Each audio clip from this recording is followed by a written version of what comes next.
I know they say birds of a feather flock together, but this is one robin that stands out from the crowd. It's Redbreast Lustau.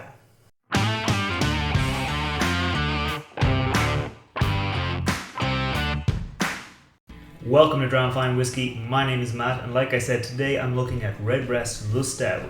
This is a slight variation from the 12-year-old standard Redbreast, so let me get into the glass and I'll tell you all about it. But first, if you're new here, scroll down, hit that thumbs up button, hit that subscribe button. I put a new whiskey review every Wednesday and a new cocktail recipe every Friday, so subscribe to see them all.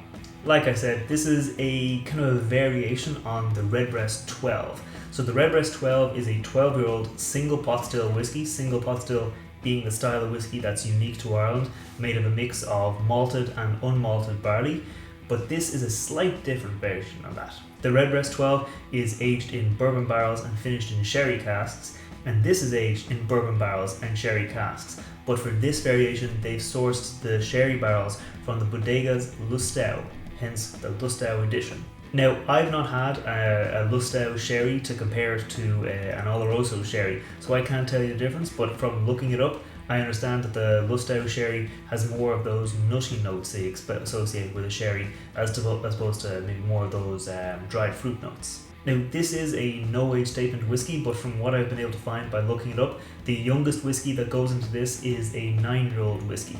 And they have also used some whiskies that are 12-year-old. They've put them all together and then they've aged them for 1 year in that Lustau sherry cask. Now, is that going to make an improvement on the standard Redbreast? Let's find out. Let's go in for the nose. Okay, right off the bat, on the nose, I'm getting orange peel, like really, really rich, kind of candied orange peel. It's also a bit of nuttiness coming through, like there's a really rich kind of note coming through here. It's very sherry forward. Like if you've had a sherry, if you've smelled a sherry, you know what it smells like, you know what it tastes like. That's very apparent here. It's a little bit, I think, more apparent in here than it is in the standard Redbreast. There's some dark fruits in here, a really rich, dark licorice. There's some licorice. Yeah, there's some like really dark, like black licorice note coming through here. It's very spicy, it's very fruity. There's some dark fruits, there's figs, maybe there's prunes, there's dates, there's that really, all the dark, rich, kind of densely sweet fruits. And on the spicy side, there's cloves, there's a little bit of cinnamon, but definitely to me, it's hitting more on those cloves, on those cinnamon, maybe a bit of nutmeg. It's definitely on those Christmassy spices, the spices you'd use in a Christmas cake or a Christmas pudding.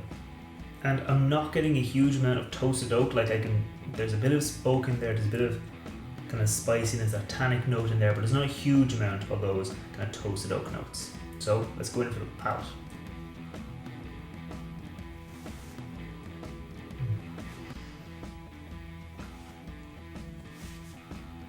It's very apparent, and this is a pot still whiskey. Like a pot still whiskey is characterized by having some nice spice behind it, kind of peppery spices almost, and having a really kind of oily mouthfeel. Like this is very, very mouth coating. Like my mouth is watering, even though I haven't got any more left in my mouth. Like it's very rich and it's dense and it's very like apparent in there. And then beyond those pot still spices, beyond that simple kind of like really rich, oily mouthfeel, I'm getting dense sweetness, kind of like a honeycomb, like not like an actual honeycomb that you get out of a beehive, but like the dried kind of candy, the honeycomb candy that you'd get. Nice, it's sharply sweet, but not like upsettingly sharp. It's nice, it's kind of brisk. I mean, I'm trying to find a word to describe this. It's not honey sweetness, it's not dense sweetness, it's that nice kind of light, brighter sweetness that you get from like those candies rather than like a honey. So I'm going to go in again and see if I can find anything else. Okay, again, the sherry note that I got from the nose is becoming more apparent. Like it's very, very apparent. They've sourced good quality sherry casks here. The single pot still whiskey I think works really well with it because single pot still, as I said, it's a nice spicy whiskey. Sherry gives you those spices, gives you the kind of spiced berries, it gives you toasted oak, it gives you toasted almond. There's a lot to kind of add there, and I think it's worked really well together. as I go on, like there's more notes that are definitely coming through kind of from the finish now, so I think I'm going to go in again. I'm going to specifically look for what I find in the finish.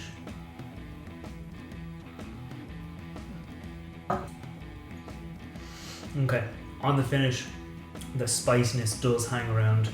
I'm getting definitely some almonds, definitely some like that toasted almond, the dried out almonds, not like a fresh almond. So apple is actually coming through, surprisingly to me. I didn't find apple, I think, in the nose, I didn't find it in the palate, but in the finish, there's a nice kind of move towards orchard fruits, away from the really rich, dense, dark fruits. It's definitely moving kind of into orchard fruit territory. That appley note is there. It's kind of a red apple. I wouldn't say it goes so light, it goes more towards a pear. It's definitely an apple kind of sweetness. And then as that fades away, I think the oak influence is becoming more apparent. That sherry influence is definitely lingering on. The spice is lingering on. This is a really long evolution. It's a really long finish. Like Redbreast normally has a nice long finish. It's a whiskey you can sip. It's a whiskey you can enjoy. This, very similar. It's a nice long finish. It's mouth-watering. There's a little bit of dryness coming through. It's very nice.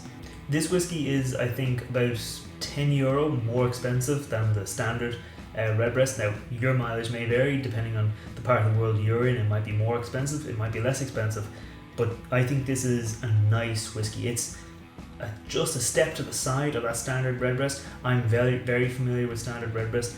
Most people who are familiar with Irish whiskey are very familiar with standard Redbreast. I think this is a good diversion.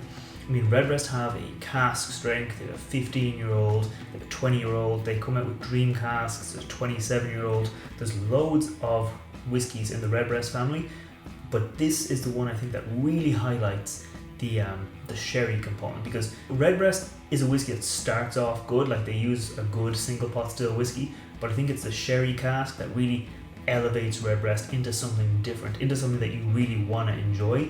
And for this variation where they focused on that sherry cask, it's definitely very good. Like I think it was a good experiment. It's become one of their core ranges, I think, for a reason, because they all agree that this is a good whiskey and it's an easy one to enjoy. And that finish, it just goes on and on. Like it's been a while since I took my last sip, and I can still taste it. I can still have a bit of evolution. So I think I'm going to go back in. I'm going to keep on enjoying it. I'm going to keep on enjoying that evolution, and I will see you next time. Sláinte.